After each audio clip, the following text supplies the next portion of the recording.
Morning বন্ধুরা, এই দেখুন সকালে উঠে সকালের নাস্তা রেডি করে চলে আসলাম আমি দুপুরের জন্য সবজি হারভেস্ট করতে। প্রথমে এই দেখুন আমি ভেন্ডি তুলে নিচ্ছি। ভেন্ডি তোলা হয়ে গেলে আরও দেখি কী কী তোলা যায়।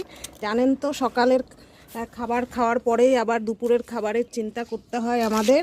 তাই চলে আসলাম, আমার গাছে বেশ কিছু ভেন্ডি আছে, সেই ভেন্ডিগুলো হারভেস্ট করার জন্য। এই দেখুন এবার চলে আসলাম ঝিঙে পাড়তে। দেখুন কতগুলো ঝিঙে হয়েছে আমার গাছে, এই দেখুন। এই যে তারপর ওই দিকটাই যায়, এদিক থেকে আর পারা যাচ্ছে না, এমন জায়গায় হয়েছে। দেখুন আমার ঝিঙেগুলো, ওইদিকে যেতে হবে আবার। এই দেখুন এখানে একটা একদম নিচে ঝুলছে, এই দেখুন, এই দেখুন। তবে সকালে উঠে এই যে আজকে আমি ঝিঙে আলু পোস্ত রান্না করব। এই ঝিঙে আর এই ভেন্ডি তুলে নিলাম।